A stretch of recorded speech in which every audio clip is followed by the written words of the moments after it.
Capítulo 4. Purificação. Noções básicas. O homem mau é um doente. Este título pode causar estranheza, pois há muitos indivíduos que, mesmo sendo maus, têm uma aparência saudável. Externamente até parecem melhores que os outros, mas o lado espiritual está muito doente. Sempre estou dizendo que o homem perverso tem o seu espírito primordial confinado por uma entidade maligna, a qual enxotou inclusive o protetor. Em suma, o corpo espiritual do homem mau fica dominado por uma força negativa que age a seu bel prazer, como amo e senhor. Esses espíritos maldosos são, em geral, de animais. Por isso, as pessoas por ele possuídas agem muitas vezes de um modo extremamente grosseiro, cometendo sem remorsos as maiores infâmias com a mais perfeita naturalidade e até se comprazendo no que fazem. Torna-se difícil para alguém de bom senso compreender como podem tais indivíduos agir de modo tão desumano. Sempre tenho ensinado também que todo homem, desde o seu nascimento, é acompanhado por um espírito secundário de caráter animalesco. Deus assim o permite por ser indispensável que o ser humano satisfaça os seus desejos físicos para conseguir sobreviver. No caso dos malfeitores, porém, o espírito secundário tornou-se tão forte que o homem passa a expressar unicamente a sua natureza animal.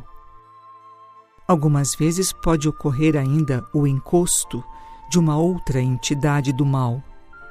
Em qualquer dos casos, o espírito primordial é subjugado e, em consequência, o homem passa a agir segundo a vontade dessa força maligna que o está dominando. Assim acontece sempre que muitas máculas se acumulam no espírito, e quanto maior a quantidade das impurezas, mais forte será a atuação das entidades negativas. Devido também a essa mesma intensidade das nuvens espirituais acumuladas, o sangue vai se tornando cada vez mais impuro. Em consequência, a qualquer momento, poderá surgir uma violenta ação purificadora, representada por acidentes, doenças e outros infortúnios. Eis aí a causa dos muitos sofrimentos enfrentados pela humanidade atualmente. Causas das doenças. Todas as doenças têm sua origem em 3 venenos, representados pelas toxinas congênita, úrica e medicamentosa. Agora quero falar um pouco mais minuciosamente sobre esse mesmo assunto. Toxina congênita corresponde àquela herdada dos venenos contidos nos remédios. São impurezas que vão sendo acumuladas através de gerações devido ao uso constante de medicamentos, as quais, com o passar do tempo, transformam-se em uma espécie de toxina muito perniciosa ao organismo. Tal realidade, a respeito da ação maléfica das toxinas, a história do Japão mostra com bastante clareza. Consta, por exemplo, que a varíola surgiu no país após 1.300 anos da época do imperador Kinmei.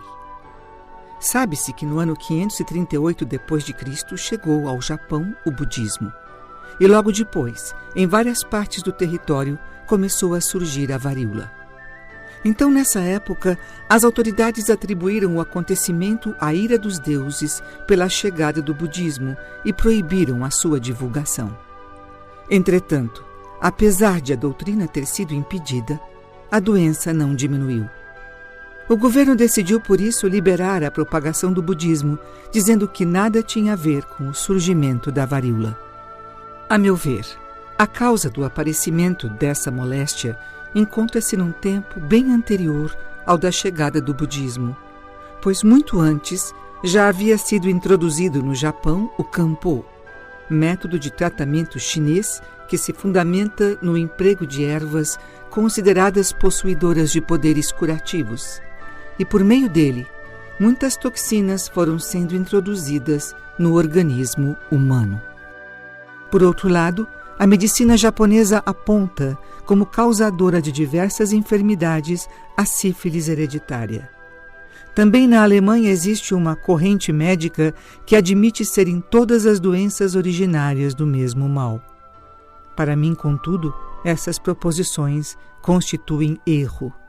Na verdade, as doenças resultam das toxinas congênitas e não da sífilis herdada. Basta para isso observar que até mesmo os médicos, muitas vezes, não são capazes de provar que os pais ou avós de um doente tenham contraído sífilis, sendo por isso impossível de ser herdada por um de seus descendentes. Toxina úrica. Esta advém de urina que não foi totalmente eliminada devido ao enfraquecimento da atividade renal. Conforme a medicina postula, o rim é o processador da urina e, ao mesmo tempo, o produtor de hormônios. Entretanto, não lhe é possível muitas vezes eliminar todas as impurezas juntamente com a parte desnecessária dos líquidos. Então elas permanecem no interior do rim e com o tempo vazam e se acumulam em torno dele, principalmente na parte de trás, onde ficam solidificadas em forma de toxinas que o vão pressionando até atrofiá-lo.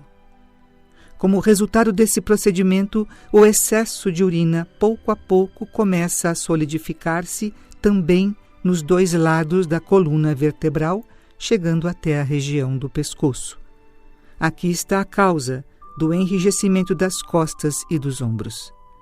A seguir, essa mesma toxina se encaminha para a nuca e se concentra nos gânglios linfáticos, nas parótidas e nas amígdalas. A gengivite, inclusive, é uma doença causada pelas toxinas úricas que estão tentando sair através da gengiva. Na verdade, então, essa doença não passa de uma impureza apodrecida que vai sendo eliminada pela boca. Daí a razão de, ao tomarem conhecimento desse fato, as pessoas sentirem-se enojadas com uma desagradável sensação de desconforto. Toxina medicamentosa. Sobre esse assunto, já falei em outras ocasiões. Por isso, agora somente quero explicar a maneira como tal impureza se manifesta e as consequências que resultam de sua existência. A toxina medicamentosa causa alguns sofrimentos bastante sérios, tais como febres elevadas, coceiras, diarreias, vômitos, amortecimentos, desânimo, etc. De acordo com a minha experiência, a elevação acentuada da temperatura é mais frequente nas pessoas que tomaram muito remédio durante longo período da vida do que naquelas que nunca o usaram. Também a dor provocada pela toxina oriunda dos remédios, especialmente os produzidos no Ocidente, é mais aguda. Assemelha-se ao golpe dado por alguém com uma faca que, depois de introduzida no corpo, ainda é remexida dentro do ferimento. Em outros casos, é apenas uma dor forte e rápida como um relâmpago que bate e passa. Já as causadas em consequência do uso do Kanpo são quase todas pesadas, lentas e constantes. No que diz respeito às coceiras, a maioria delas resulta do emprego de remédios ocidentais, especialmente injeções de cálcio, que produzem uma dermatose chamada urticária. Considerações finais. Como expliquei, existem meios para se distinguir os 3 tipos de toxina. Assim, então, quando se tocar a parte solidificada do corpo com a ponta dos dedos, se não doer significa a existência de toxina congênita hereditária. Se a dor for leve, indica a presença de toxina úrica e, sendo forte, é sinal das oriundas dos medicamentos. Portanto, com um treinamento sistemático, é possível a qualquer mamerito tornar-se perito na habilidade de distinguir as diferenças entre esses 3 perigosos venenos. Purificações severas. É importante prestar atenção ao seguinte ponto. À medida que o homem muito perverso começa a despertar a consciência ou dar leves sinais de arrependimento, os seus atos maus vêm à tona e acabam sendo descobertos por todos. É o início da purificação, do desmoronamento do mal. Há um antigo provérbio japonês que bem confirma esse fato. Enquanto o mal está prosperando, vence até o céu. Quando, porém, o céu se afirma, o homem é derrotado. Na verdade, esse provérbio quer dizer que, ao se acumularem máculas no corpo espiritual, ocorrerá como consequência uma purificação por meio de intensos sofrimentos. É a lei do céu. A partir dessas constatações, podemos concluir que o homem mau é um doente muito grave. Assim, então, quanto maior a sua maldade, mais severos padecimentos e sérias enfermidades enfrentará, como um processo normal de purificação. Auto-recuperação. É normal haver terapias modernas tentando sustar as doenças por meio de instrumentos de tortura com resultados pouco satisfatórios. O que na verdade ocorre é o reaparecimento, após algum tempo, da enfermidade, com agravantes ainda mais perniciosos.